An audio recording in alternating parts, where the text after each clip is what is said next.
नमस्कार दोस्तों। हाल ही में कानपुर में हेयर ट्रांसप्लांट से जुड़ी दो दुखद घटनाओं ने लोगों को चौंका दिया।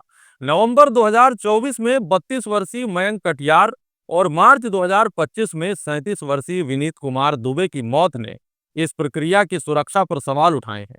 इन घटनाओं के साथ ये समझना जरूरी है कि हेयर ट्रांसप्लांट क्या है, इसे कैसे किया जाता है, इसके फायदे और नुकसान क्या है, और वे बातें जो डॉक्टर अक्सर नहीं बताते। आइए इन सभी पहलुओं पर विस्तार से चर्चा करते हैं। 18 नवंबर 2024 को मयंक ने एम्पायर क्लिनिक केशवपुरम कानपुर में हेयर ट्रांसप्लांट करवाया। प्रक्रिया के कुछ घंटों बाद उन्हें सिर में दर्द, चेहरे पर सूजन और छाती में दर्द हुआ और अगले दिन 19 नवंबर 2024 को उनकी मृत्यु हो गई। परिवार ने डॉक्टर अनुष्का तिवारी पर लापरवाही का आरोप लगाया, लेकिन 6 महीने तक कोई कार्रवाई नहीं हुई।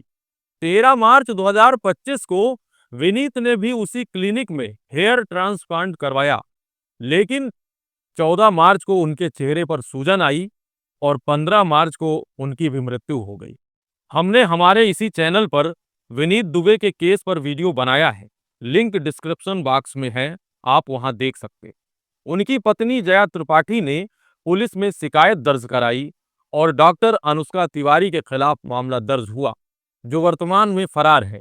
दोनों मामलों में डॉक्टर अनुष्का तिवारी, जो एक डेंटिस्ट हैं, उन्होंने प्रक्रिया को अंजाम दिया, जो हेयर ट्रांसप्लांट के लिए योग्य नहीं है। यह चिंता का विषय है कि अनअथराइज्ड चिकित्सकों द्वारा की गई प्रक्रियाएं कितनी खतरनाक हो सकती हैं। आइए जानते हैं आखिर यह प्रक्रिया है क्या।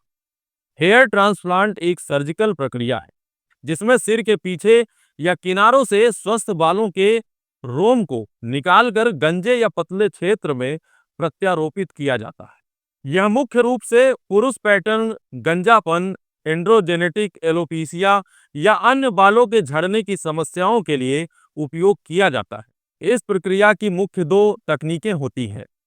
पहली तकनीक का नाम है फॉलिक्यूलर यूनिट ट्रांसप्लांटेशन, जिसमें त्वचा की एक पट्टी निकालकर रोम को अलग किया जाता है, फिर इसे गंजे क्षेत्र में प्रत्यारोपित किया जाता है। इसमें एक लंबा निशान रह सकता है। और दूसरा है फॉलिक्यूलर यूनिट एक्सट्रैक्शन, जिसमें एक एक रोम को निकालकर प्रत्यारोपित किया जाता है, जो कम आक्रामक है और छोटा निशान छोड़ता है। प्रक्रिया में टेम्परेरी एनेस्थीसिया का उपयोग किया जाता है और यह 4 से 8 घंटे तक चल सकती है। भारत में लागत 40,000 रुपए से 2 लाख रुपए तक हो सकती है, जो शहर और क्लिनिक पर निर्भर करती है। हर प्रक्रिया के कुछ फायदे भी होते हैं। हेयर ट्रांसप्लांट करने से स्थायी समाधान मिल जाता है, परिणाम प्राकृतिक दिखते हैं और आत्मविश्वास में वृद्धि होती है। पर जहां फायदे हैं वहां नुकसान भी होते हैं। इस प्रक्रिया में संक्रमण, स्कारिंग, रक्तस्राव और प्रत्यारोपित बालों का असफल होना जैसे जोखिम शामिल हैं। गंभीर मामलों में जैसे कानपुर में मृत्यु भी हो सकती है, खासकर अगर प्रक्रिया अनुचित तरीके से की जाए। कानपुर में हेयर ट्रांसप्लांट से जुड़ी दो मौतों ने इस कॉस्मेटिक प्रक्रिया की सुरक्षा और नियमन पर गंभीर सवाल खड़े किए। दोनों मामलों में समानताएं स्पष्ट हैं। दोनों मरीजों में सर्जरी के बाद गंभीर सूजन और दर्द था और दोनों की मृत्यु 24 से 48 घंटों के भीतर हो गई। यह इंगित करता है कि क्लिनिक में आपातकालीन सुविधाओं की कमी और अनअथराइज्ड डॉक्टर्स की लापरवाही मुख्य कारण हो सकते हैं। हालांकि हेयर ट्रांसप्लांट आमतौर पर सुरक्षित माना जाता है, कई जोखिम हैं, विशेष रूप से अगर इसे अनुभवहीन डॉक्टर द्वारा किया जाए। कई क्लिनिक्स हेयर ट्रांसप्लांट को आसान और जोखिम मुक्त प्रक्रिया के रूप में पेश करते हैं, लेकिन कुछ महत्वपूर्ण पहलू अक्सर छिपे रहते हैं। हेयर ट्रांसप्लांट के लिए प्लास्टिक सर्जन या डर्मेटोलॉजिस्ट की विशेषज्ञता जरूरी होती है। कानपुर में अनुष्का तिवारी, जो डेंटिस्ट थी, उन्होंने प्रक्रिया की जो गलत था।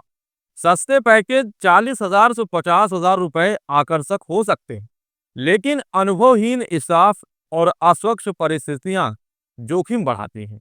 मरीज के स्वास्थ्य की पूरी जांच जरूरी है, जिसे सस्ते क्लिनिक्स अक्सर नजरअंदाज करते हैं। सही देखभाल और फॉलो अप की कमी, जैसा कि कानपुर के मामलों में देखा गया, जटिलताओं को बढ़ा सकती हैं। पूर्ण परिणाम दिखने में 6 से 12 महीने लग सकते हैं और सभी मरीजों को एक समान परिणाम नहीं मिलते। कई क्लिनिक्स में आपातकालीन उपकरण और प्रशिक्षित स्टाफ नहीं होते, जो गंभीर जोखिम बढ़ाता है। अगर कुछ गलत होता है, तो क्लिनिक्स अक्सर जिम्मेदारी से बचते हैं। इसलिए मरीजों को क्लिनिक के लाइसेंस की जांच करनी चाहिए। कुछ मरीजों के लिए हेयर ट्रांसप्लांट उपयुक्त नहीं है, जैसे मधुमेह, उच्च रक्तचाप या हृदय रोग वाले मरीज, जिनके स्कैल्प में सोराइसिस, एक्जिमा या सक्रिय संक्रमण हो। ऐसे मरीजों के लिए उपयुक्त नहीं माना जाता। जिनके पास अपर्याप्त दाता बाल है, ट्रांसप्लांट संभव नहीं हो सकता। कानपुर की घटनाओं से सबक लेते हुए हमें सावधानी बरतनी चाहिए। सुनिश्चित करें कि doctor board certified plastic surgeon या डर्मेटोलॉजिस्ट है, और क्लिनिक का इस्तेमाल लाइसेंस चेक करें। प्रक्रिया जोखिम और अपेक्षित परिणामों पर विस्तार से चर्चा करें। क्लिनिक में आपातकालीन उपकरण और निकटतम अस्पताल की जानकारी रखें। डॉक्टर द्वारा दिए गए निर्देशों का सख्ती से पालन करें, जैसे स्कैल्प की सफाई और दवाइयों का सेवन। सहमति पत्र, कंसेंट फॉर्म को ध्यान से पढ़ें और क्लिनिक की जवाबदेही सुनिश्चित करें। कानपुर में विनीत कुमार दुबे और मयंक कटियार की मौतें एक चेतावनी है कि हेयर ट्रांसप्लांट हालांकि प्रभावी जोखिमों से मुक्त नहीं है। अनअथराइज्ड डॉक्टर्स और अनियमित क्लिनिक से बचें और पूरी जानकारी के साथ निर्णय लें। यह प्रक्रिया आपके लिए सही है या नहीं, यह सुनिश्चित करने के लिए योग्य चिकित्सक से परामर्श लें। आज के वीडियो में बस इतना ही। मिलते हैं अगले वीडियो में। धन्यवाद। जय हिंद, जय भारत।